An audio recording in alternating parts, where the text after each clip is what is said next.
لیکن پھر بھی انشاءاللہ میں زیادہ دیر نہ لے کر کے کم وقت میں کچھ مفید باتیں آپ کے گوش گزار کروں گا۔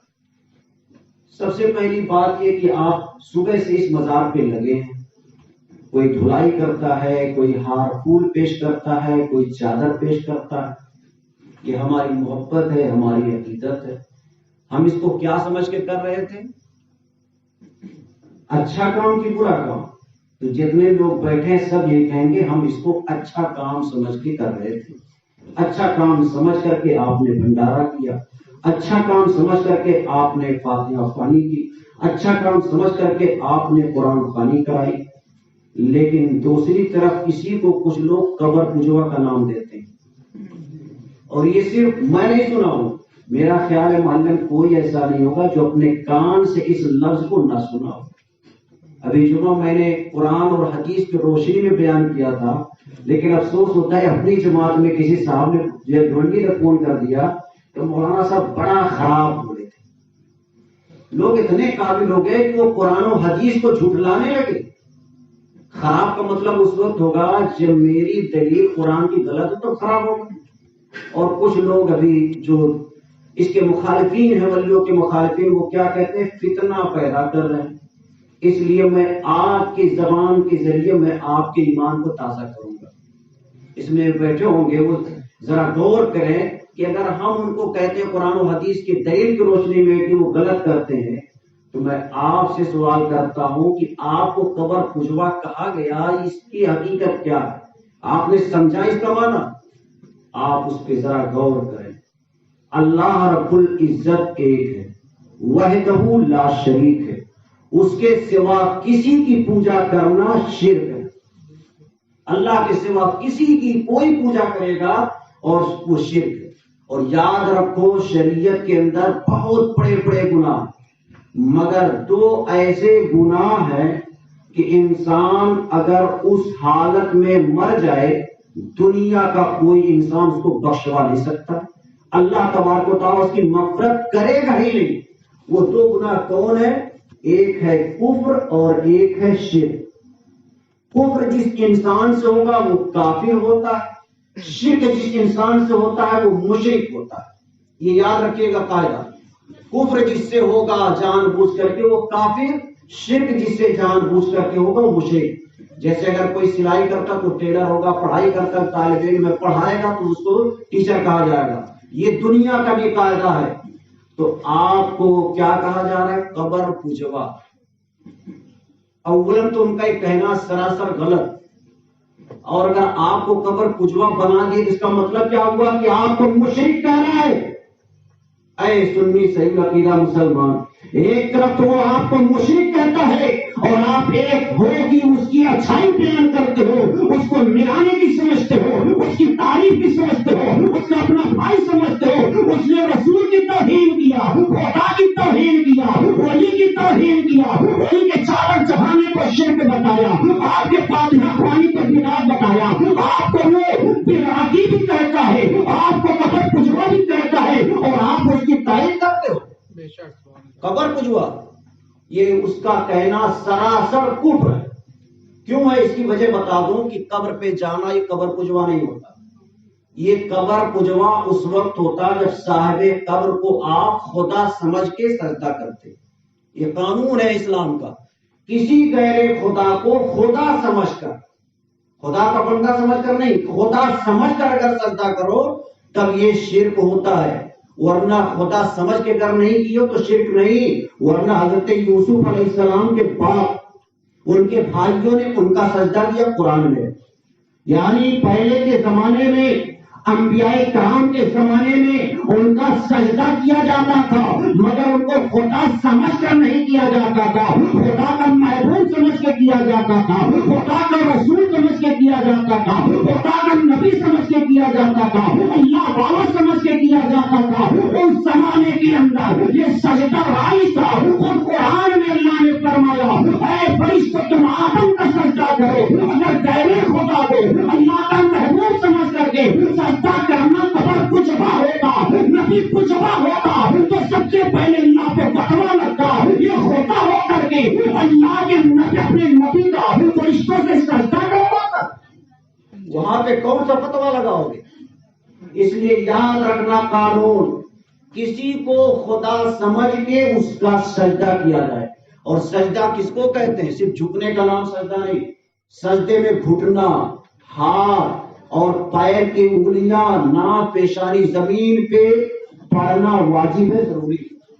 جب اس طرح سجدہ ہوتا تب سجدہ، ورنہ نماز کا حکم ہے اگر کسی کی پیشانی زمین پہ نہ لگے سجدہ نہیں ہوگا. اتنی شرطیں، اس کے باوجود کہتے قبر پجوا. اور دوسرا فرق یہ ہے، اگر ہم اس اللہ کے ولی کو اللہ سمجھ کے سجدہ کرتے تو بھلا بتاؤ کیا اللہ کے مزار ہے؟ کیا اللہ نعوذ باللہ انتقال کیا تو اس کی درگاہ بنی ہے؟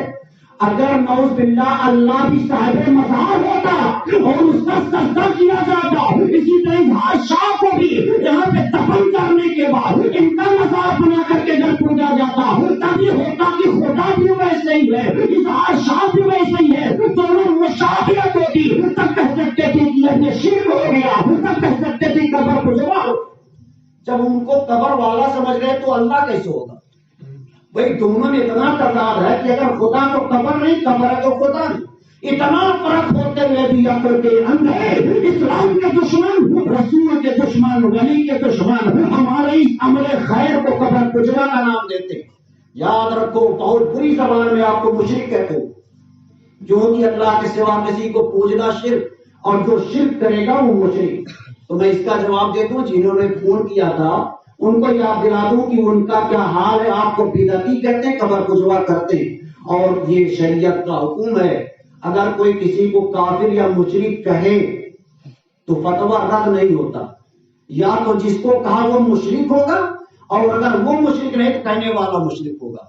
اور ظاہر سی بات ہے، ہم ان کو خدا سمجھ کے نہ چادر چڑھاتے ہیں، نہ خدا سمجھ کر کے ہم ان کو چومتے ہیں، ایسا کوئی نہیں. تو جب ہم مشرک نہیں تو کہنے والا مشرک ہو گیا. اور میں چیلنج کے ساتھ کہتا ہوں، کسی مشرک کے جنازہ جائز نہیں ہے، کسی مشرک کے پیچھے نماز جائز نہیں، کسی مشرک کے بعد جامع کا ذبیحہ کھانا بالکل جائز نہیں. یہ میں نہیں کہتا، قرآن کہتا ہے. یہ میں نہیں کہتا، تمام اصحاب کرام کہتے ہیں. یہ میں نہیں کہتا، صدیق اکبر فرماتے ہیں. یہ میں نہیں کہتا، عمر فاروق اعظم فرماتے ہیں. یہ میں نہیں کہتا، نورانی کائنات فرماتے ہیں. یہ میں نہیں کہتا، ائمہ اربعہ فرماتے ہیں. اور یہی ہمارے لیے راہ ہدایت قرآن فرماتا ہے.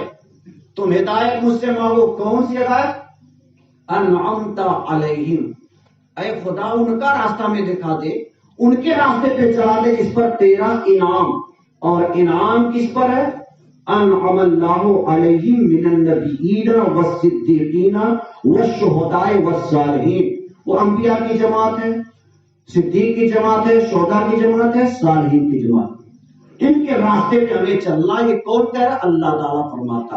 انشاءاللہ اسی کے تعلق سے چند باتیں ہوگی، لیکن ایک بات پہلے عرض کر دوں. آپ نے اظہار شاہ علیہ الرحمہ کو کیا سمجھ کر کے ان کی فاتحہ خوانی کی، کیا سمجھ کر کے بھنڈارا کرتے ہو؟ ولی. اور ولی کی فضیلت قرآن میں ابھی اس کو پیش کروں گا. سوال یہ ہوتا ہے آپ نے کیسے جانا کہ ولی؟ آپ اتنی دیر یہاں بیٹھے ہیں، ہر سال بھنڈارا کرتے ہیں، ان کو ولی سمجھ کے کرتے ہیں. اگر آپ سے کوئی یہ سوال کر لے آپ کو کیسے معلوم کی ولی ہے، اس میں کوئی جواب دے دے گا؟ کوئی میرا خیال شاید کوئی ایسا ہو جو جواب دے دے.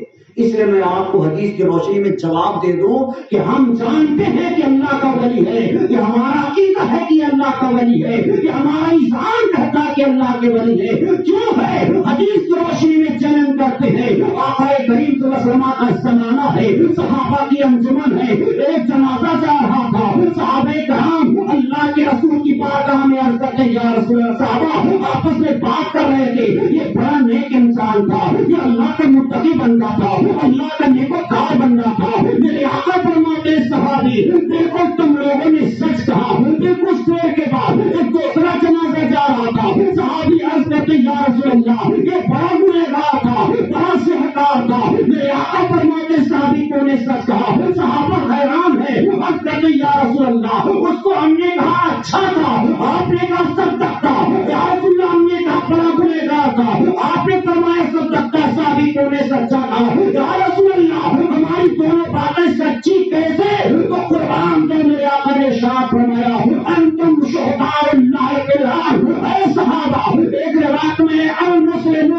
میں ایک روایت میں میرے آقا فرماتے ہیں مسلمان سرزمین پر اس دھرتی پر اللہ کے گواہ ہوتے ہیں. مسلمانوں کی اکثریت جس کو اچھا کہتے وہ اللہ کی بارگاہ میں اچھا ہے, جس کو برا کہتے وہ اللہ کی بارگاہ میں برا ہے. اس محلے کی کیا پورے قصبے کے اہل سنت والجماعت کے لوگ اظہار شاہ کو اچھا کہتے ہیں. اس لیے حدیث کو روشنی میں کرتا ہوں یقیناً اظہار شاہ بابا اللہ کے ولی. بے شک سبحان اللہ. نعرہ تکبیر, نعرہ رسالت, علماء اہل سنت, مسلک اہل سنت, مسلک اعلی حضرت, نعرہ تکبیر, نعرہ رسالت. اپنی گفتگو اور آگے بڑھاؤں مگر ایک سوال کے ذریعے. ان کو عزت ملی کہ نہیں ملی؟ اللہ کی بارگاہ میں ان کا مقام کیا ہے؟ ایک ولی کا مقام کیا ہے؟ ایک اللہ کے متقی بندے کا مقام کیا ہے؟ اس کو ہمیں سمجھنا, کیونکہ ایک جماعت ایسی ہے, اس کی ایک کتاب ہے, ان لوگوں کے بہت بڑے پیشوا اسماعیل دہلوی نے لکھا ہے تقویۃ الایمان.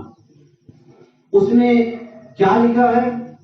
اس کی عبارت ہے کہ اس کو پڑھتے ہوئے اور کہتے ہوئے شرم آتی, مگر مختصر میں اس کو بتا دوں. اس میں لکھا ہے اللہ کی بارگاہ میں سارے بندے چاہے ولی ہو چاہے نبی, ذرا غور کرنا کہ اللہ کی بارگاہ میں سارے بندے چاہے ولی ہو چاہے نبی کیوں نہ ہو, سب کے سب ذلیل ہیں اور سب کے سب عاجز بندے. یہ جملہ لکھا ہوا اور یہ بالکل قرآن کے خلاف, اور جو قرآن کے خلاف کرے گا اسلام سے وہ خارج ہے, باہر. قرآن کے خلاف کیسے؟ آؤ ذرا قرآن سے پوچھو, اے قرآن تو بتا دے کہ کیا اللہ کی بارگاہ میں کسی کی عزت ہے کہ نہیں ہے؟ کیا سارے بندے ذلیل ہیں؟ کیا اللہ نے کسی کو عزت نہیں دیا؟ قرآن کھا گئے تو قرآن فرماتا ہے وَتُعِزُّ مَن تَشَاءُ وَتُذِلُّ مَن تَشَاءُ. وہی تو خدا ہے جو لوگوں کو عزتیں دیتا ہے, وہی خدا ہے جو لوگوں کو ذلتیں دیتا ہے. جسے چاہے عزت دے دے, جسے چاہے ذلت دے دے. عزت و ذلت کا مالک میرا خدا ہے. تو خدا سے پوچھا جائے اے خدا کیا تو نے کسی کو عزت دیا؟ اے خدا کسی کو کرامت دیا؟ اے خدا کسی کو عظمت دیا؟ تو قرآن فرماتا ہے اے تم میرا چہرہ دیکھ لو. اللہ فرماتا ہے میرا پاکیزہ قرآن دیکھ لو. تو قرآن اعلان کرتا ہے للہ عزت ولرسولہ وللمؤمنین. عزت تو اللہ کے لیے ہے, عزت اللہ کے رسول کے لیے ہے, عزت تو اللہ کے ولیوں کے لیے. بے شک سبحان اللہ, سبحان اللہ. آپ دل پہ ہاتھ رکھ کر فیصلہ کرو. قرآن تو یہ کہتا, اللہ تو یہ کہتا کہ ہم نے عزت دی, اور اللہ کا دشمن کہتا کہ اللہ کی بارگاہ میں نعوذ باللہ ولی اور نبی بھی ذلیل اور عاجز. اللہ تعالیٰ کرامت دیتا ہے, نبی سے فرماتا نبی سورج کی طرف اشارہ تم کرو, اس کو پلٹاؤں گا میں. اگر خدا چاہتا بغیر نبی کے اشارے کے سورج کو واپس کر سکتا تھا, اگر خدا چاہتا چاند کے ٹکڑے کر سکتا تھا, مگر نبی سے فرماتا نبی اشارہ کر. تو پتا چلا کہ اللہ نے نبی کو کرامت دی ہے, نبی کو اختیار دیا ہے, نبی کو قدرت دیا ہے, نبی کو عزت دیا ہے, نبی کو چڑھا دیا ہے. اور نبی کے سب کے اللہ تبارک و تعالی علماء نے نبی کو اختیار دیا ہے کہ ہاتھ لگا دے تو انقلاب پیدا ہو جائے. بے شک سبحان اللہ, سبحان اللہ. ساری دنیا میں جس طرف بھی نظر دوڑاؤ ہر ایک کی ترتیب ہوتی ہے. ایک چیز کو دوسرے چیز پر اللہ نے عزت دی ہے, فضیلت دی ہے. اتنی عزت دی ہے کہ ساری کائنات میں جتنی چیزیں کچھ اس میں جمادات ہیں, جو جلی ہوئی چیزیں جیسے پتھر ہے, پیڑ جو پتھر ہے, پانی ہے, یہ سب کے سب جمادات. اور کچھ چیزیں ہیں نباتات جو بڑھتی ہے, پھلتی پھولتی مگر چلتی نہیں ہے, جیسے پیڑ پودے.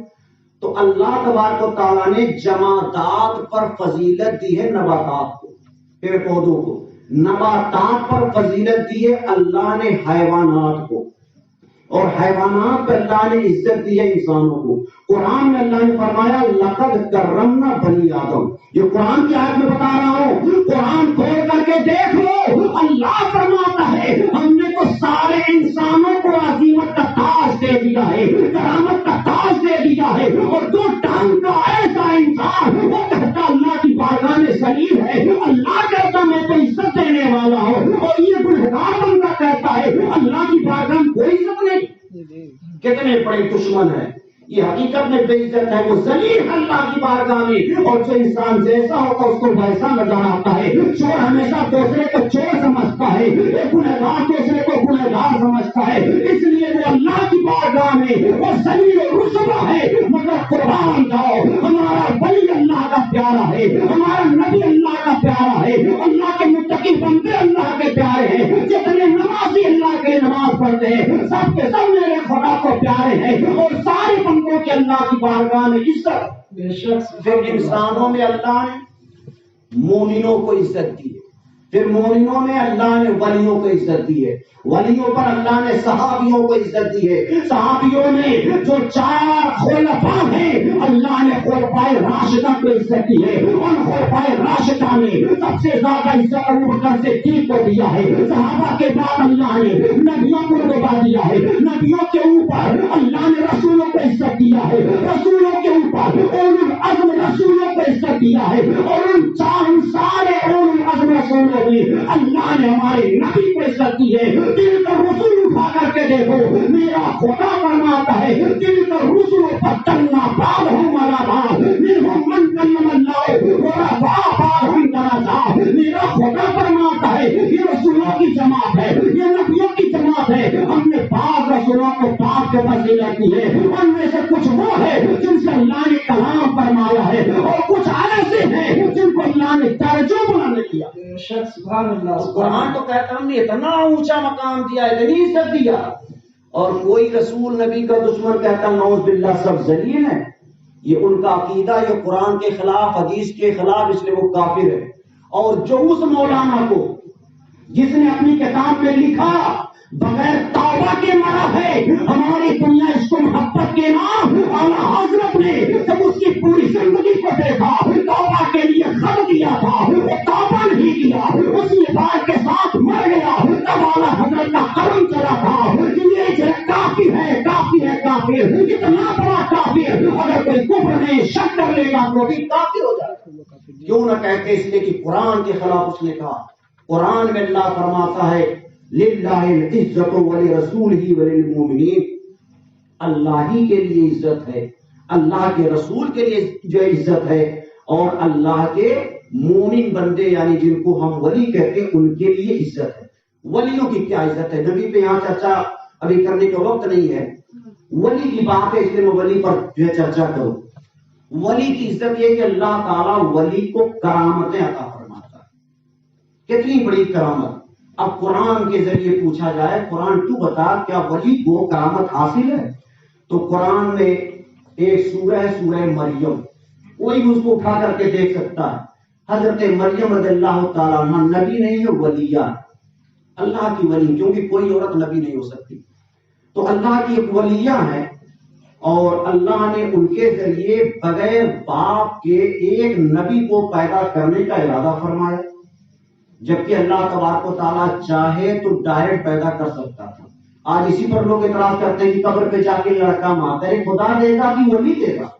ان کو سمجھ نہیں آتی، قرآن اٹھا کر کے دیکھو، حضرت عیسیٰ علیہ السلام کو پیدا کرنے والا خدا، مگر یہ نہیں فرمایا مریم تیرے پیٹ میں میں عیسیٰ علیہ السلام کو بھیج رہا ہوں، بلکہ قرآن اٹھا کر کے دیکھو، سورہ مریم کا مطالعہ کرو، قرآن میں اللہ نے فرمایا حضرت جبریل علیہ السلام انسان کی شکل میں آتے ہیں، حضرت مریم ڈر جاتی ہے، ارشاد فرماتے اللہ کے بندے اللہ سے ڈر، تو میرے پاس کیسے آ گیا؟ میں کسی غیر محرم کو نہیں دے سکتی، میں تنہائی میں نہیں رہ سکتی۔ اس نے کہا، جبریل نے کہا تھا اے مریم میں اللہ کا بھیجا ہوا، اللہ کا فرشتہ ہو۔ مریم نے فرمایا کیوں آئے ہو؟ تو قرآن اٹھا کر کے دیکھو، جبریل نے یہ نہیں کہا کہ خدا تمہیں بیٹا دے گا، قرآن کی عبارت ہے لِأَحَبِ لَكَ غُلَامًا زَكِيًّا، اے اللہ کی بندی میں جبریل سے لیے آیا ہوں تاکہ تمہیں بیٹا دے۔ بے شک سبحان اللہ۔ اگر بیٹا دینے کی نسبت ولی کی طرف کرنا، اللہ کے نیک بندے کی طرف کرنا شرک ہوتا تو کون مشرک ہوتے؟ نعوذ باللہ جبریل ہوتے۔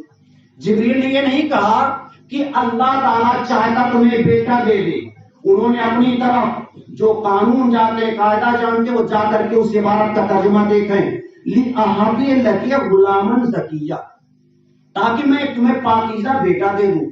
اس کے بعد ہوا کہ حضرت عیسیٰ علیہ السلام پرورش پانے لگے، جب ولادت کا وقت آیا تو قرآن میں ہے حُزِّی اِلَیْکِ بِجِذْعِ النَّخْلَۃ، اے مریم آج تنہائی کا وقت ہے، کوئی عورت تیرے پاس نہیں، کوئی شربت پلانے والی نہیں، کوئی چائے پلانے والی نہیں، اے مریم کوئی عورت تیرے لیے سہارا نہیں، تو کمزور ہو چکی ہے، کیا کھائے گی؟ اللہ نے فرمایا حُزِّی اِلَیْکِ بِجِذْعِ النَّخْلَۃ، اے مریم یہ سوکھا کھجور کا تنا ہے، اس کو اپنی طرف ہلا لے تو ساقط علیک رطبا جنینا، تو تو ہلائے گی اور تازہ تازہ کھجور گرے۔ بے شک میں چیلنج کرتا ہوں دنیا میں کوئی کتنا بڑا زراعت کا ماہر کیوں نہ ہو، کھیتی باڑی کا باغبانی کا کتنا بڑا ماہر کیوں نہ ہو، اگر پیڑ سوکھ گیا ہو تو کیا اس کو پل بھر میں کوئی اس کو ہرا بھرا کر سکتا ہے؟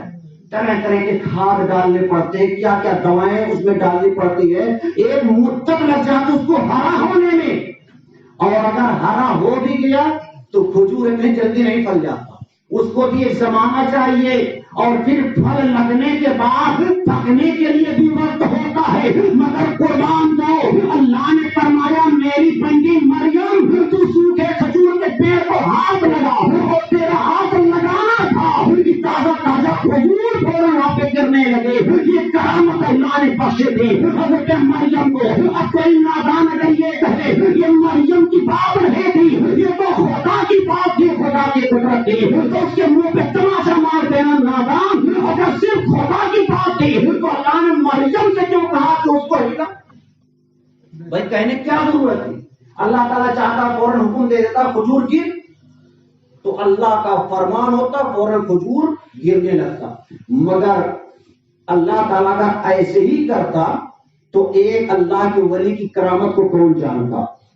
اگر خدا کہتا اے کھجور تم مریم کے پاس آ جاؤ تو لوگ جانتے کہ بھئی اللہ کی بات ہے، اللہ کر سکتا ہے، مگر ولی کی شان کوئی نہیں جانتا، ولی کی عزت کو کوئی نہیں جانتا، ولی کی کرامت کو کوئی نہیں جانتا، ولی کا مقام کوئی نہیں جانتا، تو اللہ نے فرمایا اے مریم کھجور پیدا کرنا میرا کام ہے، ہاتھ لگانا تیرا کام ہے، تاکہ دنیا جان جائے یہ ہاتھ کس کا ہے، مریم کا ہے، یہ ہاتھ اللہ والی کا ہے، یہ ہاتھ اللہ کے ولی کا ہے، یہی سی عقیدہ قرآن نے دیا کہ یقیناً پیدا کرنے والا خدا ہے، دینے والا خدا ہے، روزی خدا دیتا ہے، مگر جب اللہ والا ہاتھ لگاتا ہے تو وہ کام جو کئی برسوں میں ہونے والا ہوتا ہے اللہ کا ولی ہاتھ لگا دیتا ہے تو فوراً وہ کام پورا ہو جاتا ہے۔ بے شک سبحان اللہ۔ قرآن نے ہمیں عقیدہ دیا۔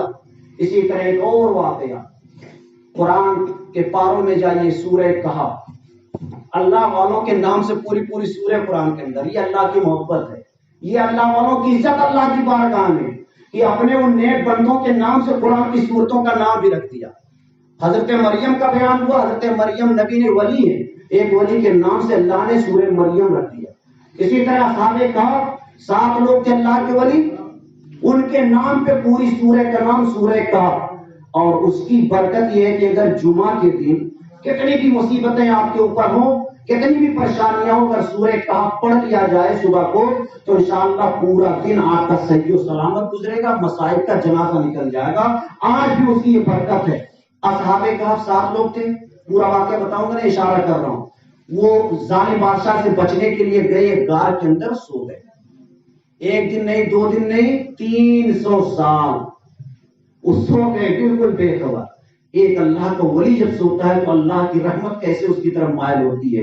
ہم سوتے ہیں تو کوئی بات نہیں، لیکن جب اللہ کا ولی سوتا ہے تو اللہ تبارک و تعالی رحمتوں کی برسات برساتا ہے۔ اٹھاؤ قرآن پاک، میرا خدا فرماتا ہے میرا ولی جب غار کے اندر سویا تھا تو سورج جو پورب سے نکلتا تھا وہ پہلے سیدھے آتا تھا، اور غار کا دہانا پورب پچھم تھا تو سورج کی روشنی غار کے اندر پڑ سکتی تھی، لیکن اللہ کا ولی جب سو گیا، اصحاب کہف اس غار کے اندر سو گئے تو اللہ نے سورج کو فرمایا اے سورج تو اتر کی طرف سے دکن کی طرف مڑ جانا، اور ڈوبتے وقت تو پورا جو ہے اتر کی طرف مڑ جانا، کہیں تیری شعا میرے ولی کے چہرے پہ نہ پڑ جائے، ان کے سونے میں کھال نہ پڑ جائے۔ اے نادانو، اگر اللہ کی بارگاہ میں ولی کی عزت نہیں تھی تو سورج کو پھیرا کیوں نہیں، اور ایک دکن کیوں نہیں پھیرا تھا؟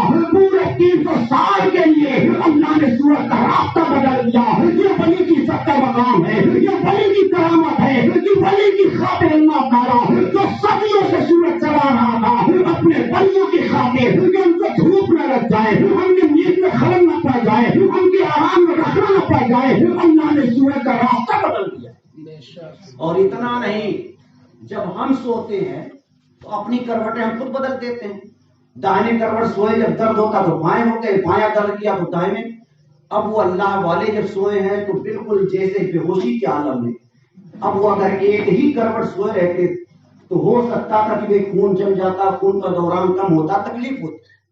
تو قرآن میں اسی سورہ کہف میں اللہ فرماتا ہے وَنُقَلِّبُهُمْ ذَاتَ الْيَمِينِ وَذَاتَ الشِّمَالِ۔ اللہ تبارک و تعالیٰ جو ساری کائنات کا مالک ہے، اس کی بارگاہ میں دیکھو ایک ولی کا مقام کیا ہے۔ قرآن میں اللہ فرماتا ہے اے میرے بندو، جب تم سوتے ہو تو اپنی کروٹیں تم بدلتے ہو، مگر جب میرا ولی سوتا ہے وَنُقَلِّبُهُمْ ذَاتَ الْيَمِينِ وَذَاتَ الشِّمَالِ، تو ہم کبھی داہنے طرف کروٹ بدلتے ہیں اور کبھی اس کا بائیں طرف کروٹ بدل دیتے ہیں تاکہ میرا ولی جب سویا ہے اس کے بدن کو کوئی تکلیف نہ پہنچے۔ نعرہ تکبیر، نعرہ رسالت، علماء اہل سنت، مسلک اعلیٰ حضرت، نعرہ تکبیر، نعرہ رسالت۔ یہ ہے ولی کی شان کہ وہ سوتے تو اللہ تعالیٰ ان کی کروٹیں بدلتا۔ یہ کہاں پہ بیان ہے؟ قرآن میں۔ اور قرآن کی بات کو اگر کوئی شک بھی کر لے گا تو کافر ہوگا۔ اور آج کے حالت میں تو ولی کو ماننے سے کچھ نہیں ہوگا، چادر چڑھانے سے کچھ نہیں ہوگا، قبر پجوا ہے، بدعتی ہے۔ ان کم وقتوں کو معلوم نہیں کہ یہ ایسا در ہے جہاں سے خدا ملتا ہے۔ ایک عالم عالم ہو گیا، حافظ حافظ ہو گیا، عامل عامل ہو گیا، لیکن 99% اس میں یہ گمان ہوتا ہے کہ اس کا علم ختم ہو سکتا ہے، اس کا عمل ختم ہو سکتا ہے، مگر ایک ولی کی بارگاہ ایسی بارگاہ کہ اگر کوئی وہاں پہ جائے اگرچہ عالم نہ ہو تو ولی کی نظر پڑ جائے تو عالم بنا دے، حافظ نہ ہو ولی کی نظر پڑ جائے تو حافظ بنا دیتے ہیں۔ مدرسے میں پڑھ کر کے انسان صرف عالم بنتا ہے، حافظ بنتا ہے، قاری بنتا ہے، عالم بنتا ہے، مگر اللہ والے کی بارگاہ میں رہ کر کے وہ صرف عالم و حافظ نہیں بنتا بلکہ وہ اللہ کا محبوب بن جاتا۔ یہ شان ہے اللہ والوں کی۔ اور یہ کیوں ان کو ملی؟ اس لیے کہ انہوں نے اپنے دل کو پاک و صاف کر لیا، ان کے دل میں اللہ کا جلوہ رہتا۔ اسی لیے میرے آقا فرماتے ہیں قلب المومن عرش اللہ، کہ جو مومن کامل ہوتا ہے اس کا دل عرش الہی ہوتا ہے۔ ابا ولی کی فضیلت بتا دوں، مشکات شریف کی ایک حدیث کی بہت بہترین کتاب ہے، اور آپ نے ہو سکتا کبھی سن لیا ہو سیاہ ستہ کا نام۔ جب ہم کوئی بات کرتے ہیں تو وہ سامنے والے کہتے ہیں سیاہ ستہ میں دکھاؤ۔ سیاہ ستہ 6 حدیث کی کتابیں ہیں جو بڑی معتبر مانی گئی۔ اس میں سب سے پہلے بخاری شریف کا، اس کے بعد مسلم شریف کا نام آتا۔ انہی میں سے کچھ لوگوں نے 6ویں نمبر پہ مشکات شریف کو مانا ہے، اور کچھ لوگوں نے ترمذی شریف کو مانا کہ یہ سیاہ ستہ کے اندر داخل۔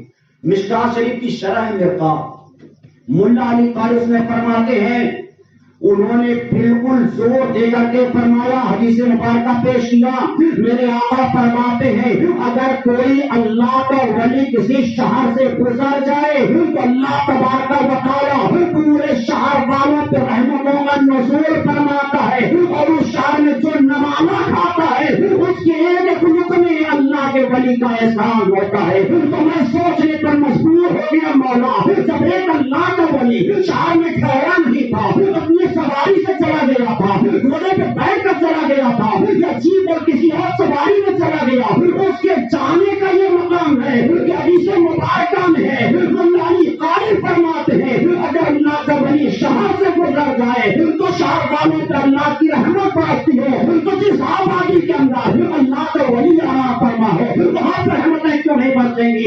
یقیناً ایسی جگہ پہ رحمتیں چھوڑ کے بعد دور پڑتی ہے۔ اللہ تبارک و تعالیٰ کا ذریعہ ہے جہاں پہ چھوڑ کے برستا ہے، اور جو اس تیار میں آتے ہیں اس ولی کا صدقہ کھاتے ہیں اور انہی کے نام پہ وہ پڑھتے ہیں، اور انہی کے صدقے میں یہاں سے مصیبتیں دور۔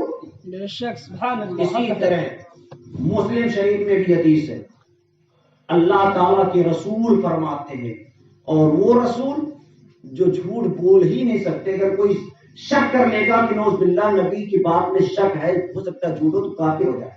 ایسے رسول قرآن میں اللہ نے اس رسول کے بارے میں کیا فرمایا؟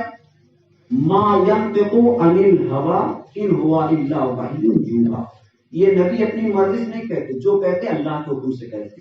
اس نبی نے فرمایا، مسلم شریف کے اندر حدیث ہے، کیا ہے میرے آقا فرماتے ہیں بنی اسرائیل میں ایک ایسا گنہگار انسان تھا جس نے 99 قتل کیا تھا.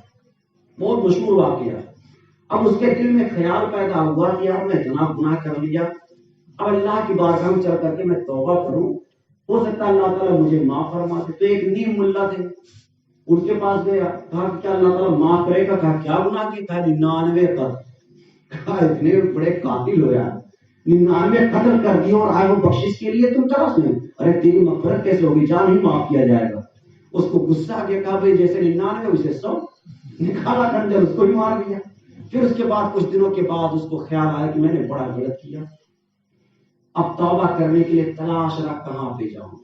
تو آج کے دور کا کوئی ہوتا ولیوں کا دشمن، کہتا ہو چلے میں چلو 3 دن کے لیے، چلو 40 دن کے لیے سب جو معاف ہو جائے گا. لیکن وہ ایسا نہیں تھا. ایک اللہ والا ملا تھا، توبہ کرنا چاہتا. کہا وہ دیکھو پہاڑی دیکھ رہے ہو نا، اس کے اس پہاڑ چلے جاؤ، کچھ اللہ کے ولی رہتے، کچھ اللہ کے ولی وہاں پر ہیں، تم وہاں پہ چلے جاؤ، ان کی بارگاہ میں توبہ کرو تو اللہ تعالیٰ تمہاری توبہ قبول فرما لے گا. اس لیے کہ اللہ تبارک و تعالیٰ ہمارے اعمال کو رکھ سکتا ہے، ہماری نمازوں کو ہمارے چہرے پہ مار سکتا ہے، ہمارے روزوں کو رکھ سکتا ہے، مگر خدا بندے کو دو اپنے محبوبوں کی بات کو رد نہیں کرتا. ان محبوبوں کے پاس جو لوگ چلے جاتے ہیں ان کو کبھی نراشا نہیں کرتا، ان کو کبھی مایوس نہیں کرتا. اگر بخشش چاہتے ہو تو چلے جاؤ. اور کیوں کہا تھا؟ جب قرآن پڑھا تو پتا چلا وہ انہم ظلموا انفسہم جاؤ. اے دنیا میں پھنسنے والے لوگوں سنو، اگر تم نے اپنے آپ پر گناہ کیا ہو، خطا پر خطائیں کیا ہو، تو نبی کے دربار میں آ جانا. یہ خدا فرماتا ہے تم نبی کی بارگاہ میں آؤ گے تو اللہ تبارک و تعالیٰ کو تواب پاؤ گے، بخشنے والا پاؤ گے، اور تمہاری ساری خطائیں معاف ہو جائیں گی. اب یہاں پہ نبی بظاہر موجود نہیں، مگر نبی کے ہوا ولی کی شکل میں موجود ہے. اگر کروڑوں گناہ کر رہے ہو تو نبی کے نائب کے پاس چلے جاؤ تو قرآن کے مطابق عمل ہوگا، اللہ تعالیٰ تمہاری خطائیں معاف فرما دے. اب وہ گنہگار سوچا، دل میں ارادہ لے کر کے چلا، مگر اتفاق دیکھو کہ جیسے 2-4 قدم بڑھایا موت کا فرشتہ آیا اور وہ نکال لیا، انتقال ہو گیا. اور یہ فضیلت بیان کون کر رہے ہیں؟ میرے نبی. اور کس کے حکم سے؟ خدا کے حکم سے. ذرا ولی کی شان دیکھنا کہ ولی کی شان جب نبی بیان کر رہے ہیں، اللہ بیان کر رہے ہیں، تو ہم کس کھیت کی مولی ہیں؟ ہم کیوں نہ ولی کی تعریف کریں، ولی کی جو ہے مدح کیوں نہ کریں؟ میرے آقا ولی کی تعریف کر رہے ہیں کہ وہ بندہ جب مر گیا، دونوں طرف کے فرشتے، رحمت کے بھی اور عذاب کے بھی. رحمت کے فرشتے کہتے ہیں میں اس کو لے جاؤں گا جنت کی طرف، اور عذاب کے فرشتے کہتے ہیں نہیں، 100 خون کیا تھا جہنم میں ڈالا جائے گا، قبر میں اس پہ عذاب ہوگا. دونوں میں بحث ہو رہی تھی. کہتے چلو اللہ سے پوچھا جائے. اللہ کی بارگاہ میں پہنچے تو بھلا بتاؤ، اگر اللہ تعالیٰ کہہ دیتا اس کو جنت میں لے جاؤ تو کوئی دھرنا پردرشن کرتا؟ کوئی کہہ سکتا تھا کہ اللہ کیوں معاف کر دیا؟ اور اگر اللہ تعالیٰ جہنم میں ڈال دیتا، کون مالک کا لال ہے جو اللہ سے اعتراض کرتا؟ تو مالک ہے، چاہے تو جنت دے دے چاہے جہنم دے دے. دنیا کا کوئی بھی انسان اللہ سے مراقبہ نہیں کر سکتا، دنیا کا کوئی بھی انسان اللہ سے سوال نہیں کر سکتا مولا تو نے کیا ایسا کیا. وہ میرا خدا ہے، وہ فعال لما یرید ہے، ہر چیز پر قادر مطلق رکھتا ہے، اس کو قدرت بہار حاصل ہے. خدا چاہتا بخش دیتا، مگر اشارہ فرماتا فرشتوں تم دونوں طرف کی زمین ناپ لو، جس شہر سے چلا تھا اس شہر کا رقبہ ناپ لو، اور میرے بندوں کی طرف گیا تھا ادھر کے میدان کو ناپ لو، جدھر قریب ہوگا وہیں پر قدم کرنا. اگر اپنے شہر کے قریب ہوگا تو لے جانا عذاب دے دینا، اور اگر میرے ولی کی جو ہے شہر سے قریب ہوگا تو لے جانا، اس کو جنت کے مجدے سنا دینا. فرشتوں کو جب ناپنے کا حکم ہے، فرشتے آئے ناپ رہے ہیں. اب بھلا بتاؤ، ایک ولی کے لیے فرشتوں کو لگا دیا ڈیوٹی پر. یہ ڈیوٹی پر اللہ نے فرشتے کو لگا، کس کے لیے لگایا؟ نوز باللہ جو اللہ کی بارگاہ میں بے عزت ہے اس کے لیے، جس کی کوئی عزت نہیں اس کے لیے. جو نوز باللہ عاجز ہے اس کے لیے، جو ذلیل ہے اس کے لیے، ہرگز نہیں۔ انسان کی فطرت ہے، جس سے محبت کرتا ہے اس کے لیے کام کرتا ہے، جس کی عزت کرتا ہے اسی کے لیے کام کراتا ہے۔ اللہ کی بارگاہ میں ایک ولی کا مقام کیا تھا، اللہ تبارک و تعالیٰ نے ولیوں کی عزت و آبرو رکھنے کے لیے فرشتوں کو ڈیوٹی پر لگا دیا، فرشتوں جاؤ ناپ کر کے لاؤ، ادھر حکم ہوتا ہے، ادھر زمین کو اللہ نے حکم دیا، اے زمین اس گنہگار کے شاہ کی طرف سے پھیل جانا اور میرے نیک بندوں کی طرف سمٹ جانا۔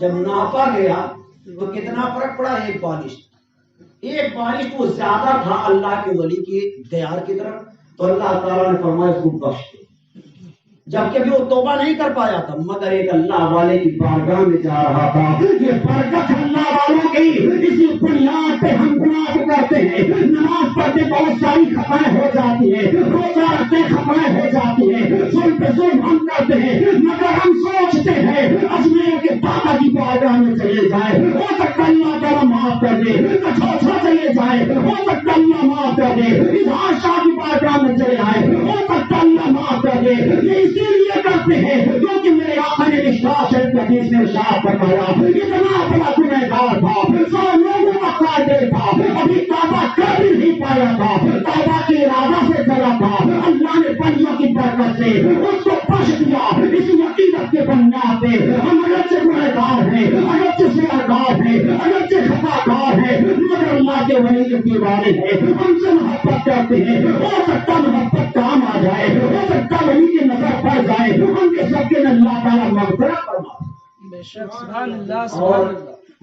یہ کیا حقیقت میں ہماری مغفرت کرا پائیں گے کہ نہیں؟ ولی کے تعلق سے ایک بات بول کر کے بس آخر میں اپنی بیٹیوں اور بہنوں کے تعلق سے میں ایک بات عرض کروں گا، ولی بخشوا پائیں گے کہ نہیں بس حدیث کی روشنی میں دیکھیں، اور یہ حدیث ایسی ہے جو بخاری شریف میں بھی ہے، باب الرقاق کے اندر 50واں باب اس کا ہے، کتاب الرقاق اور باب نمبر 50، اور مسلم شریف میں بھی ہے۔ اور جب دونوں حدیثوں میں کسی چیز کا بیان ہو جائے تو سبحان اللہ، متفق علیہ اس کو کہتے ہیں، متفق علیہ اس پہ عمل کرنا واجب ہوتا ہے، وہ یقین کا درجہ رکھتی ہے، اتنا اونچا مقام اس کا ہے، بخاری شریف میں ہے، میں نے بتا دیا کتاب الرقاق اور 50واں باب۔ میرے آقا فرماتے ہیں ان ولیوں کی شان کیا ہے، کل میدان محشر قائم ہوگا۔ کون سا میدان محشر؟ اللہ اکبر، جب جہنم لائی جائے گی اس کی گڑگڑاہٹ سے سب کے رونگٹے کھڑے ہو جائیں گے، اللہ کے خوف سے ایک ایک روئے سے خون ٹپکے گا، یہ حال، یہ دردناک حادثہ وہاں پہ رونما ہوگا، سب کانپ رہے ہوں گے کہ نہ جانے کیا حال ہوگا، میری بخشش ہوگی کہ نہیں ہوگی، مگر اللہ کے ولیوں کی نافرمانی کرنے والوں، غوث و خواجہ کی توہین کرنے والوں، اس وقت پتا چلے گا کہ سب کس کے لیے ہے۔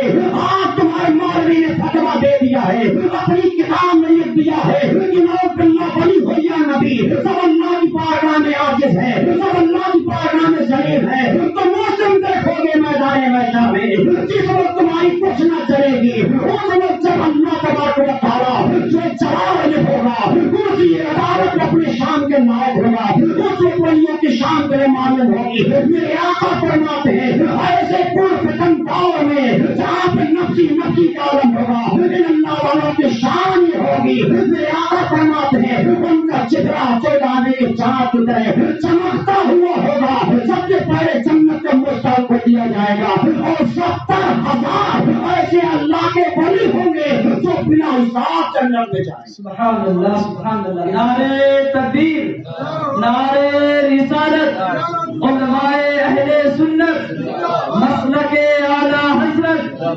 نعرے تکبیر، نعرے رسالت۔ جیسا رسالت کام میں پھنسے ہوں گے، ہر ایک کی حالت بگڑی ہوگی، مگر ایک ولی کی شان دیکھو، میرے نبی فرماتے ہیں، بخاری شریف کی حدیث ہے 70,000، اور راوی فرماتے ہیں کہ میرے نبی نے 70,000 کہا یا 7 لاکھ کہا، خیر جو بھی ہو، اور کتنے ہوں گے اللہ ہی بہتر جانتا ہے، یہ تو کثرت بتانے کے لیے صرف ہے کہ اللہ تبارک و تعالیٰ 70,000 ولیوں کو بلا حساب کہے گا جنت میں چلے جاؤ۔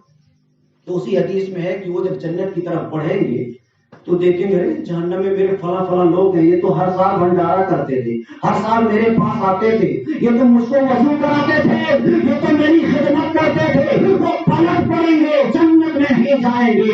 اللہ فرمائے گا میرے بندو، اے میرے بندو، یہاں پہ ہر انسان تڑپ رہا ہے، نفسی نفسی کا عالم ہے، اے میرے بندو، میرے لیے نماز پڑھنے والوں، میرے لیے روزہ رکھنے والوں، اپنے راتوں کو قربان کرنے والوں، میں نے تمہیں بلا حساب جنت میں جانے کا اذن دے دیا ہے، اجازت دے دی ہے، تم جنت میں کیوں نہیں جاتے ہو؟ آج کہیں گے پروردگار میں کیسے جنت میں چلا جاؤں؟ یہ بڑا بڑا انسان ہے، یہ تو مجھے وضو کراتا تھا، یہ میری مدد کرتا تھا، یہ مجھ سے سلام کرتا تھا، میری محفل میں آتا تھا، میری صحبت میں آتا تھا، آج پروردگار میں چلا جاؤں اور میرا پہچان والا جہنم میں ہو، مجھے گوارا نہیں۔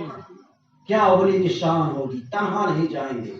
اور ولی کی پہچان ایک بتا دوں، ولی اس کو کہتے ہی ہیں جس کے اندر نہ طمع ہو، نہ منع ہو، نہ جمع ہو، یعنی ان کو کسی چیز کی لالچ نہیں ہوتی، وہ دنیا میں کسی چیز کی لالچ نہیں کرتے، کھانے پائیں تب بھی سبحان اللہ، نہ پائیں تب بھی سبحان اللہ، اور منع بھی نہیں کرتے۔ اگر کوئی لے جا کر کے تحفہ لا کے ولی کو پیش کرتا تو منع نہیں کرتے، کیونکہ تحفہ قبول کرنا رسول پاک کی سنت ہے، اور اگر پا جاتے تو روکتے بھی نہیں، جمع بھی نہیں کرتے، اللہ کے بندوں پہ خیرات کر دیتے ہیں، تو وہی اللہ کے ولی ہیں۔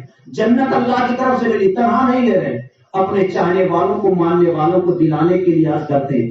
تو اللہ تعالیٰ کا دریا رحمت جوش میں آتا ہے، ارشاد فرماتا میرے ولیوں، میں نے تم لوگوں کے لیے دنیا میں بہت کچھ دیا، آج جب تم نے مان لیا ہے کہ مانگو، میرا دریا رحمت جوش میں ہے۔ ارشاد فرماتا میرے بندوں، میرے ولیوں، جاؤ جہنم کے اندر اور جتنے پہچان والے ہیں سب کو نکال نکال کر کے جنت میں لے جاؤ۔ ادھر ولیوں کو حکم دے گا اور ادھر اللہ تعالیٰ جہنم کو کیا فرمائے گا؟ جہنم خبردار خبردار، فلاں فلاں بندے کو ان کا پیر تو جلا دینا، ہاتھ جلا دینا، بدن جلا دینا، مگر چہرہ مت جلا دینا۔ نہیں سمجھے ابھی؟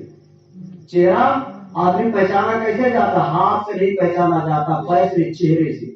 تو اللہ تعالیٰ فرمائے گا جہنم خبردار، ان کے چہروں کو مت جلانا، اس لیے کہ میرا ولی آنے والا ہے، اگر چہرہ کو جلا دے گا، اے جہنم کو جلا دے گا ان کا چہرہ، تو میرا ولی کیسے پہچانے گا؟ اس کو پہچاننے میں کوئی دقت ہوگی، اور میری رحمت کو گوارا نہیں کہ میرے ولی کو تکلیف پہنچ جائے، میرے ولی کو دقت پہنچ جائے۔ اللہ فرمائے گا میرے ولی جاؤ، جس کے دل میں ایک دینار کے برابر ایمان ہوگا اسے جہنم سے نجات دے دو۔ سبحان اللہ، سبحان اللہ۔ ایک درہم، ایک سکے کے برابر ایمان، اللہ کے ولی آئیں گے، تلاشیں گے، جتنے جتنے پہچان کے لوگ ہو۔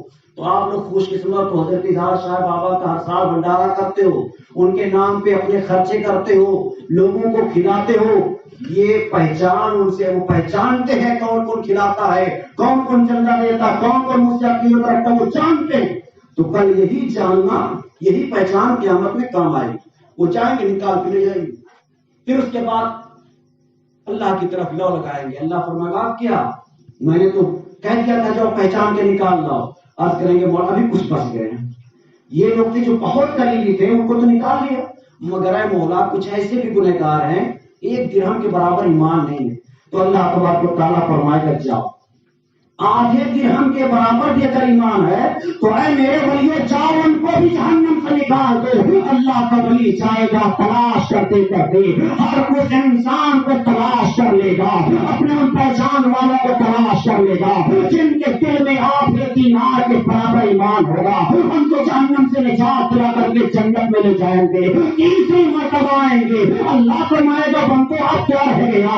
اللہ کی بارگاہ میں عرض کریں گے مولا ابھی بھی تھوڑے بہت چھوڑ گئے ہیں، جو ایک سال میں کبھی آتے تھے کبھی کبھی آتے تھے مولا، ایسے لوگ کچھ رہ گئے ہیں۔ اللہ فرمائے گا چلے جاؤ میرے ولیوں جہنم کے اندر، اگر ذرہ برابر ایمان ہے تم کو پہچان کر کے نجات دے دو۔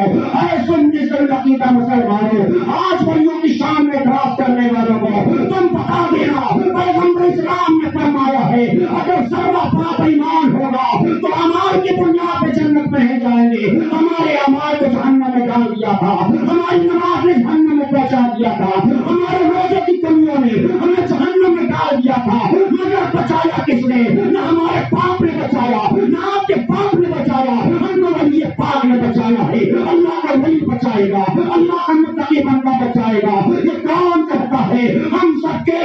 اور تمام دنیا کے رحمت للعالمین حضور سید عالم فرماتے ہیں وہ اللہ کا ولی جو ایسے انسان اپنے عمل کی بنیاد پر جہنم میں جا چکے ہوں گے، اللہ کا ولی ان کو چھانٹ کر کے جہنم سے جنت کا فرمان دیا۔ سبحان اللہ سبحان اللہ۔ اب سوال یہ ہوتا کہ ولی پہچانے گا کیسے؟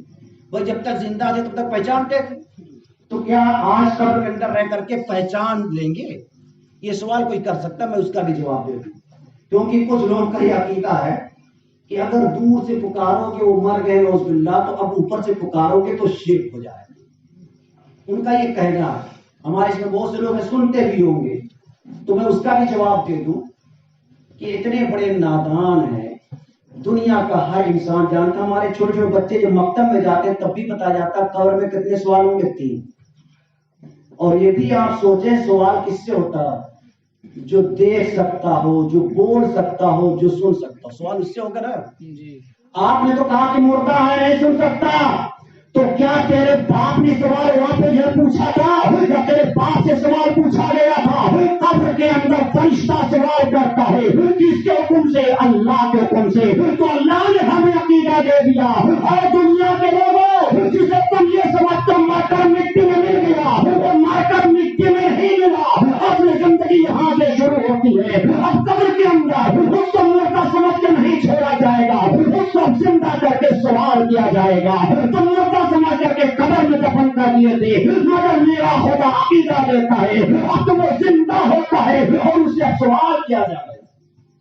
اور ایسے نہیں اس کو اٹھا کے بیٹھائیں گے، اٹھ کے کون بیٹھتا ہے؟ یہاں تو نہلا رہے تھے، پیٹھ اگر ٹیڑھی ہو کے سیدھی نہیں ہوتی، مٹھی باندھ لیا تو کھولنے کھلتی نہیں، تو یہاں تو مردہ آپ نے کہہ دیا تھا، مگر وہی مردہ جب قبر کے اندر پہنچا اس کو بیٹھا کر کے اس سے سوال کیا جاتا ہے، اور سوال کرنے کے بعد پھر سزا اور اس کو عذاب دی جاتی ہے یا جنت کے موقع سنائے جاتے ہیں۔ تو میں آپ سے پوچھنا چاہتا ہوں یہ سزا کس کو دیا جاتا ہے؟ جس کے اندر احساس کرنا کیا ہو، سزا اس کو دی جاتی ہے جس کے اندر جو قوت ہے، اور عذاب اس کو دیا جاتا ہے جس کے اندر بدن کے اوپر حرارت جو سوچنے کی طاقت ہوتی ہے۔ تو قرآن نے ہمیں عقیدہ دے دیا کہ تم جس کو کہتے مر کر مٹی میں مل گیا، یہ تمہارے باپ دادا ہوں گے، ہمارے باپ دادا قبر کے اندر آج بھی زندہ ہے، اور اللہ کے فضل و کرم سے اللہ کی نعمتوں میں پل رہے ہیں۔ اور سنتے کہ نہیں؟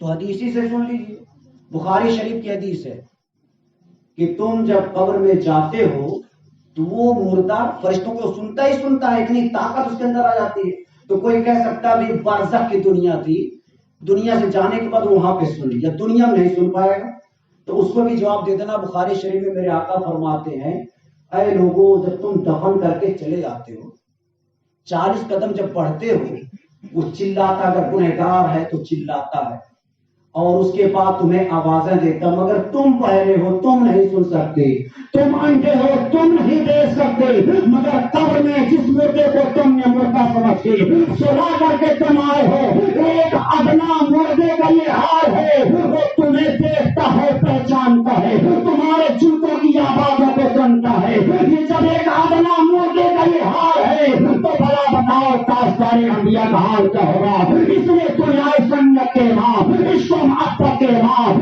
اعلیٰ حضرت فرماتے ہیں، دور نزدیک کے سننے والے وہ گان جانے مارے کرامت رحمت سلام، یہ اللہ والوں کی شان ہے، وہ کہیں بھی رہتے ہیں، ہم کہیں بھی چلتے ہیں تو ہمارے چلنے کو بھی سن لیتے ہیں، ہمیں دیکھ بھی لیتے ہیں، ہماری مدد بھی کرتے ہیں۔ قبر کے اندر ہے، نہ مٹی یہاں بن رہی ہے، نہ کفن، کچھ بھی نہیں، کتنے پٹے لگاتے ہو، مٹی لگا دیتے ہو، مگر میرے رسول فرماتے ہو دیکھتا ہے۔ اسی طرح 1-2 دن کے لیے نہیں، ہمیشہ کے لیے دیکھتا ہے۔ حدیث میں آیا ہے اپنے باپ کی قبروں پہ جایا کرو، اپنی ماں کی قبروں پر جایا کرو، یہ ماں باپ کے حقوق ہیں بچوں پر۔ اگر روز نہیں جا سکتے تو ہفتے میں جاؤ، ہفتے میں نہیں تو مہینے میں تو سال میں 1 مرتبہ ضرور جاؤ۔ جاتے ہو تو تم سے لگاؤ بڑھتا، تمہارا باپ تمہیں دیکھتا ہے، تمہاری آواز کو سنتا ہے، تمہارے سلام کو سنتا ہے۔ تو میں سوچنے کا مثال دیتا ہوں، آج میرا باپ قبر کے اندر ہے، مگر انتظار ہمارا کرتا کہ بیٹا کب آئے گا، ہمارے لیے دعائے خیر کب کرے گا، کہ میرے آقا نے حدیث مبارکہ میں فرمایا جب ہم چلتے تو میرا باپ دیکھتا ہے، تو جب میرا باپ دیکھ کر کے مجھے پہچان کرتا ہے تو